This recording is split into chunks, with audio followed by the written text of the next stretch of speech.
Capítulo 7. Bienaventurados los pacificadores. Sabemos muy bien que lo que estamos haciendo no es más que una gota en el océano. Pero si la gota no estuviera allí, al océano le faltaría algo. Madre Teresa. ¿Qué es un pacificador? Los pacificadores son la misericordia de Dios para un mundo pecaminoso. Encarnan su mismísima bondad. Regocíjate y alégrate. Bienaventurado eres cuando la gente te insulta, te persigue y falsamente dice todo tipo de mal contra ti por mi culpa. Alégrate, porque tu recompensa en los cielos es grande, pues de alguna manera persiguieron a los profetas que fueron antes de ti. Mateo 5, 11, 12. Cuando medito sobre lo que significa ser un pacificador, pienso en el tiempo que pasamos al sur de Mozambique cuando tuvimos problemas con los líderes gubernamentales de nuestra aldea infantil. En 1996-1997, la persecución que experimentamos en el sur de Mozambique alcanzó su punto más alto. El gobierno escribió 7 mentiras difamatorias sobre nosotros, acusándonos de todo tipo de maldades. Solo un punto tenía la verdad. Estábamos bautizando gente en agua sucia y contaminada porque no teníamos agua corriente. El gobierno pensó que éramos rebeldes tratando de derribarlos. Gran parte de la oposición al nuevo gobierno libre había sido impulsada por la Sudáfrica Blanca y, en parte, por Estados Unidos. Entonces uno podría entender la preocupación.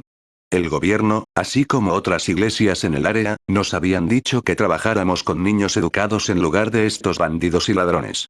Dijeron que nuestros hijos nunca llegarían a nada. Un día, el gobierno vino a nosotros abruptamente y nos dio 48 horas para salir por completo del centro infantil.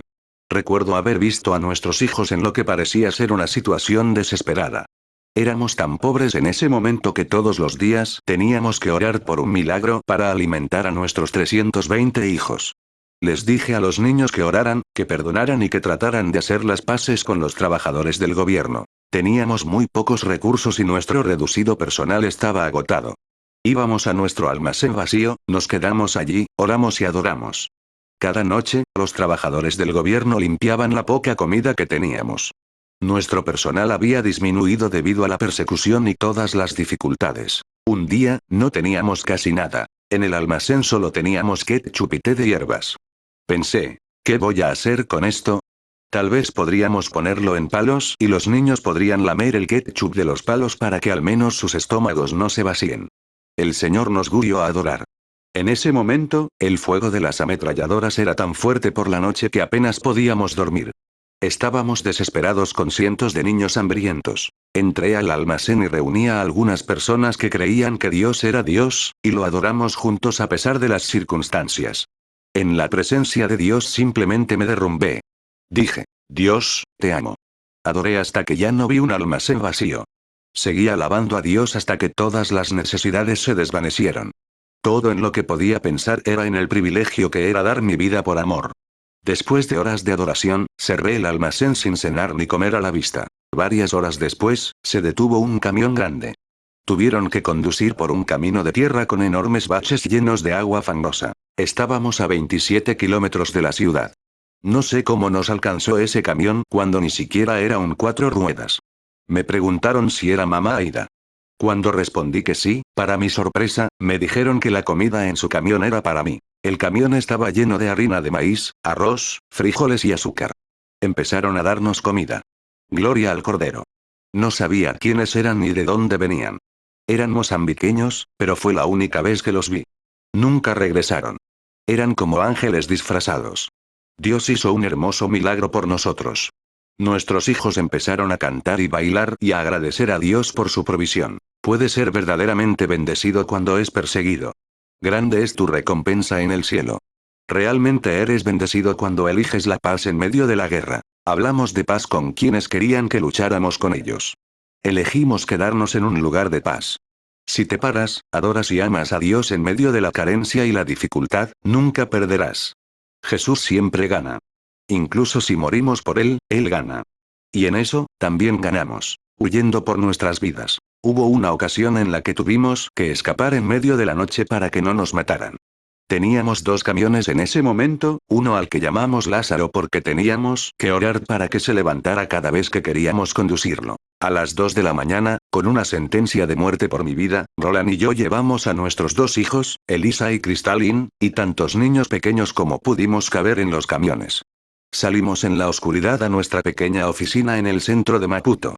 2 de mis héroes misioneros, Rachel del Reino Unido y Alison de Australia, eran santos mientras oraban para que Dios nos mantuviera seguros todo el tiempo. Nos ayudaron en todos los sentidos. Todo lo que podía orar era: Dios, tienes que cuidarlos. No sé qué hacer ni a dónde ir. Todos hablamos de paz a nuestros perseguidores, pidiéndole a Dios que les enseñara a amar. El gobierno vino a la mañana siguiente para amenazar a los niños que permanecían en el centro. Ordenaron a los niños que dejaran de adorar. Pero nuestros hijos los desafiaron.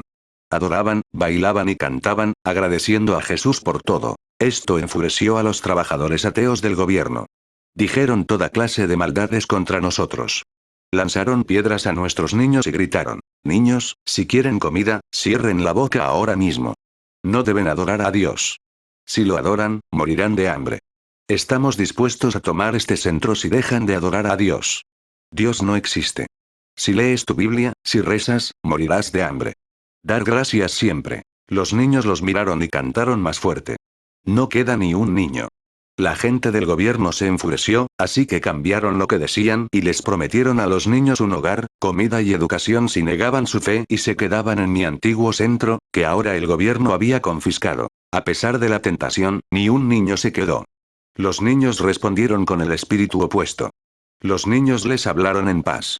Los niños sabían que eran verdaderos hijos e hijas de Dios y que su Padre Celestial los cuidaría. Todos despegaron, caminando 27 kilómetros por un camino de tierra, la mayoría de ellos descalzos. Todos nuestros niños, cada uno de ellos, vinieron a nuestra pequeña oficina, cantando canciones de adoración en su lengua nativa Shangaan. Ninguno de nosotros sabía qué hacer. Llegaron al pequeño edificio de oficinas donde nos alojábamos en el centro de Maputo. Solo teníamos 2 baños. Nuestra pequeña oficina estaba llena de gente de pared a pared.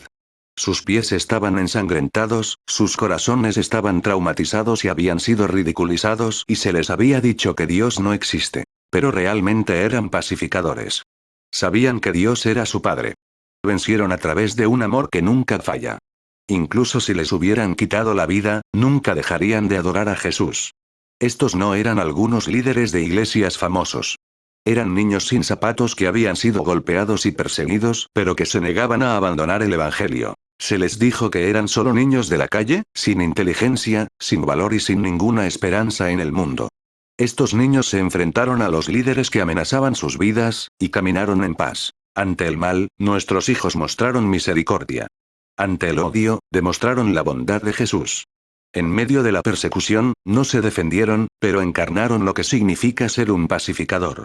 Verdaderamente son hijos e hijas de Dios. El amor es siempre suficiente. Me sentí enojado. No entendía por qué Dios nos daría 320 niños y luego permitiría que los golpearan y los dejaran sin hogar. Sabía teológicamente que Dios Padre nos amaba y amaba a estos niños, pero seguramente no entendía cómo ser un pacificador en medio de todo esto. Recuerdo mirar los rostros de los niños uno por uno, tratando de pensar qué les daría esperanza. Desde el primer día que los recogí de la calle, les había enseñado a los niños: debemos amar sin límite. Amaremos sin fin. Un amigo mío llamado Manesa, que había sido soldado durante la guerra, fue muy protector conmigo. Un día, cuando firmaron un contrato de $20 por mi vida, se me acercó y me dijo: no te preocupes, mamá Aida. Tengo un plan. Prometió protegerme. Me dijo que tenía un AK-47 y una granada debajo de su cama. Él dijo: iré y los mataré por ti. Manesa pensó que estaría muy feliz de escuchar su oferta, pero me volví hacia él y le dije: estamos aquí para amar y traer la paz. Tomé la decisión de volver al centro a plena luz del día. Sabía del peligro que corría mi vida, pero quería hablar con mis amigos del pueblo sobre el amor y el perdón. Compartí mi corazón con ellos y les dije: quiero que amen a los que quieren matarnos. Quiero que los amen sin límite y sin fin. Quiero que hagan las paces con ellos. Mi mensaje nunca cambiará. Todo lo que tengo para dar es amor, y esta fue una de nuestras pruebas de amor. Podríamos habernos ido e irnos a América para escapar de toda la locura. Podríamos haber acudido a la prensa internacional y pelear nuestro caso, pero seguimos escuchando al Señor llamándonos a amar y perdonar. Para animarme en este momento difícil, Roland imprimió versículos de la Biblia y los pegó en la pared. Pensé que mi vida había terminado por un tiempo. No había comido ni dormido durante días. Nuestros corazones estaban rotos. Nuestros espíritus estaban destrozados. Necesitábamos un milagro del cielo. Para responder a nuestras oraciones, Dios vino e hizo el primer milagro de multiplicación que jamás había visto. Trajo a una señora de Texas a nuestra oficina. Había preparado chile y arroz en una olla para alimentar a nuestra familia de 4. Abrí la puerta con casi 100 niños en el patio, y se sorprendió un poco. Se sorprendió al ver el tamaño de nuestra familia. Ella lloró. Hice el chile para una familia de 4. Le dije que tenía una gran familia y que no se preocupara. Así que la miré y le pedí simplemente que orara. Esto la molestó. Quería ir a casa y cocinar más. Entonces, ella oró a medias. Dios lo bendiga. Amén. No estoy segura de sentirme como una pacificadora en ese momento, pero aún sabía que era una hija. Creo que estaba demasiado hambriento y cansado para saber lo que estaba haciendo, así que les dije a los niños que se sentaran en los tapetes de pasto y se prepararan para cenar adorando a Jesús. En ese momento no sabía que Dios también multiplicaba los platos de plástico, pero teníamos suficientes en nuestra oficina. Una de nuestras hijas mozambiqueñas, Rabia, y nuestra amiga compañera de trabajo, María, ayudaron a servir a todos con una olla pequeña de arroz, harina de maíz y chile. Les pedí que les dieran grandes raciones a los niños porque tenían mucha hambre. Al final, todos los niños comieron. Por primera vez en mi vida, vi que siempre hay suficiente. Dios ciertamente proveyó para sus hijos en nuestro tiempo de gran necesidad. Para los hijos de Dios, nada es imposible. Cuando estábamos experimentando esta persecución, oramos a diario por nuestros perseguidores que pusieron el contrato en mi vida. Dios escuchó nuestros gritos. Desde entonces hemos abierto 3 escuelas primarias. Años más tarde, el gobierno se disculpó en mi oficina, arrepintiéndose después de ver los resultados notablemente altos de nuestros hijos en las pruebas. Vinieron porque nuestros hijos obtuvieron los puntajes más altos de la nación. Con lágrimas en los ojos, nos pidieron perdón por confiscar todos los edificios. Nuestros hijos eligieron ser pacificadores y fueron recompensados enormemente. Para mí, estos niños son tesoros del cielo. Rezo para que nunca me dé por vencida con ningún niño. Estoy decidida a observar y ver lo que hace Jesús a través de sus pequeñas vidas entregadas por completo a Él. Jesús transformó a estos niños olvidados en líderes. Recientemente escuchamos una gran noticia. Hay muy pocas universidades en Mozambique, y hubo más de 12.000 solicitudes para solo 2 espacios en una de esas universidades respetadas. Ambos espacios se llenaron con nuestros trabajadores mozambiqueños de Iris. Verdaderamente, nuestros hijos serán los futuros líderes de Mozambique, porque han aprendido a perdonar y a responder con amor, respondiendo en el espíritu opuesto. Al igual que nuestros hijos que huyen de sus opresores, somos verdaderamente bendecidos por Dios, aunque no siempre parezca así de acuerdo con las normas del éxito mundano. Amar en medio del dolor, perdonar en medio del mal, consolar en medio de la agonía, traer paz en tiempos de guerra es el corazón de Dios. La verdadera felicidad fluye de responder con el espíritu opuesto al esperado por los estándares del mundo. El amor nunca falla, y si sigues enamorado, siempre vencerás. Seguimos experimentando una gran guerra espiritual en Mozambique, pero descubrimos que el fruto del espíritu es nuestra última arma de guerra. Roland siempre me recuerda que la mano de obra de Dios es excelente. Dios sabe cómo glorificarse a sí mismo y proteger su honor y reputación en este mundo. Su voluntad es espectacular, gozosa e irremediable. Su reino es el hogar de la justicia y la perfección. Sus propósitos se cumplirán en la tierra. Dios está emocionado con el progreso de su iglesia y hacia dónde se dirige. El polvo, la paja y el pecado residual de este mundo no lo derriban. No está desanimado ni perdido. No solo espera mejores cosas de nosotros, sino que obra poderosamente en nosotros, y tendrá éxito. Él nos convertirá en pacificadores, y su reino vendrá con justicia, paz y gozo en el Espíritu Santo. Rom. 14:17. Hijos e hijas en la tierra, regocíjense. Vaya y disfrute de comidas selectas y bebidas dulces, y envíe algunas a aquellos que no tienen nada preparado. Este día es sagrado para nuestro Señor. No te entristezcas, porque el gozo del Señor es tu fuerza. Nehemías 8:10. El gozo de Dios es nuestra fuerza. Debemos recordar esto, especialmente cuando la batalla se vuelve feroz. Los últimos 18 meses han sido, con mucho, los más difíciles de mi vida. Han muerto amigos y bebés. Ha habido enfermedades, inundaciones, trauma emocional, enormes necesidades financieras, gran pérdida de prosperidad, amenazas a la vida, difamación y traición. Sin embargo, cuanto más difícil se vuelve, más tenaces nos volvemos para fijar nuestros ojos en el hermoso y perfecto premio. Cristo Jesús. Siempre lo vale todo. En las pruebas y tribulaciones, nuestro enemigo utilizará todos los dispositivos posibles para intentar que nos concentremos en los problemas. Le prestaremos menos atención y le daremos más atención a Jesús nuestro Salvador. No seremos desviados de la sencillez y pureza de la devoción a Él. Estamos avanzando. Nuestras armas son una fe firme, mansedumbre, paz, paciencia y un amor que no se puede resistir. En Él no podemos perder. Cuando elegimos el camino bajo, el único camino, nunca perdemos. Cuando respondemos con el espíritu opuesto, peleamos la guerra con amor, peleamos el odio con el perdón y pagamos el mal con el bien, siempre ganamos. El sermón del monte no se puede mejorar. Si seguimos los pasos de Jesús en la cruz, el camino del duelo, la mansedumbre, la misericordia, la humildad, el hambre, la sed y la pacificación, seremos verdaderamente bendecidos. Dios, enamorado, cambia todo. ¿Por qué los pacificadores son llamados hijos de Dios en la tierra? Unidos con el Hijo, continuamos su obra de reconciliación en el poder del Espíritu. La historia de nuestra lucha cuando perdimos nuestra base ilustra lo que sucede cuando elegimos la perspectiva de nuestro Padre y caminamos como sus propios hijos en la tierra. Dios ha recompensado nuestra fe y ahora tenemos una propiedad en Pemba que es más de 7 veces la que perdimos en 1997. Años más tarde, los mismos funcionarios del gobierno que nos persiguieron y golpearon a nuestros hijos nos han agradecido por permanecer en el país. Los mejores regalos de Navidad de todos los tiempos. Un día, me enfrentaba a otro tipo de guerra, no de parte de funcionarios del gobierno, sino de académicos escépticos que no creían que nuestro movimiento fuera legítimo. Estaba sentada en una alfombra de césped con un clima de unos 110 grados el día de Navidad, mirando a cientos de nuestros hermosos niños. Era un clima tropical africano y estaba empapada de sudor. Me quedé sentada felizmente mirando sus brillantes sonrisas porque Jesús me había dicho, mira a cada uno a los ojos y bendícelos uno por uno.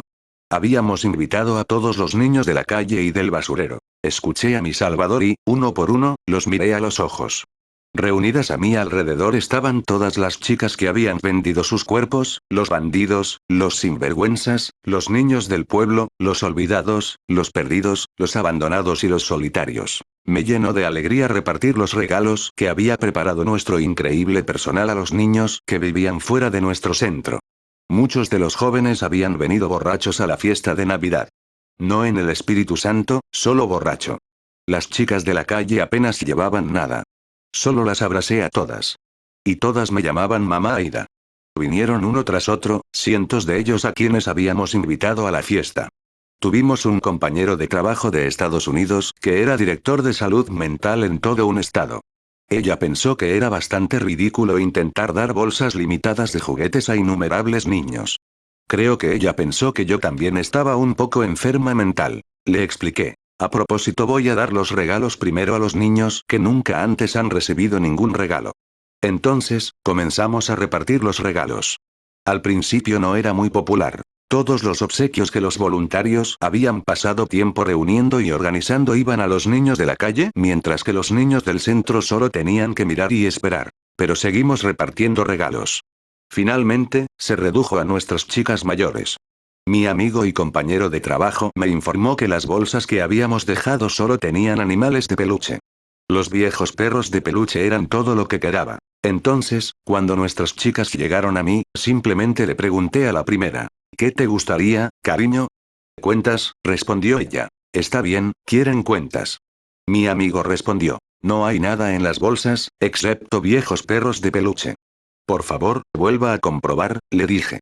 En ese momento estaba exasperada, pero metió la mano en la bolsa de viejos perros de peluche y comenzó a gritar. Cuentas. Hay cuentas en la bolsa. Los voluntarios argentinos empezaron a saltar, gritando de alegría. Todas nuestras niñas obtuvieron hermosas y brillantes cuentas para Navidad. Dios realmente es Dios y es mucho mejor que Santa Claus. Recuerdo cuando estaba estudiando para mi doctorado en teología sistemática en King's College, la Universidad de Londres. Durante un seminario, uno de los teólogos famosos que enseñaban allí sonrió y comentó que algunos tipos carismáticos y pietistas incluso oran por lugares de estacionamiento. Se acarició la barba con aire de suficiencia y dijo: Dios no es Santa Claus. No, Jesús es mejor que Santa Claus. Jesús convirtió el agua en vino, y Dios todavía está transformando pequeños corazones huérfanos en hijos e hijas plenos del Rey a través de su espíritu de adopción. Los voluntarios de ese día de Navidad regresaron a América y Argentina para trabajar con los pobres del centro de las ciudades. Los niños que fueron lo suficientemente pacientes y prefirieron a los niños de la calle a ellos mismos fueron bendecidos. Las palabras que San Francisco de Asís escribió una vez siguen siendo ciertas. Señor, haz un canal de tu paz para que, donde haya odio, pueda traer amor. Para que donde haya mal, pueda traer el espíritu de perdón. Y que, donde hay discordia, puedo traer armonía. Y que, donde hay error, puedo traer la verdad. Para que, donde haya duda, lleve la fe. Para que, donde haya desesperación, pueda traer esperanza. Para que donde haya sombras pueda traer luz. Para que donde haya tristeza pueda traer alegría.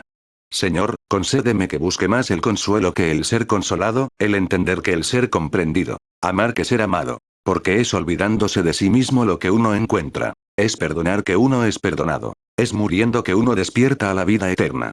San Francisco de Asís. Bienaventurados los pacificadores, porque serán llamados hijos de Dios. Devocional. Hacia el final de su vida, la Madre Teresa reflexionó sobre su vocación y en la siguiente cita podría haber estado respondiendo a las preguntas: ¿qué? ¿Y cuánto depende de quién? El trabajo que hacemos no es más que un medio para transformar nuestro amor por Cristo en algo concreto. No tuve que encontrar a Jesús. Jesús me encontró y me eligió. Una vocación fuerte se basa en ser poseído por Cristo. Él es la vida que quiero vivir. Él es la luz que quiero irradiar. Él es el amor con el que quiero amar. Él es la alegría que quiero sentir. Él es la paz que quiero sembrar. Jesús lo es todo para mí. Sin Él, no puedo hacer nada.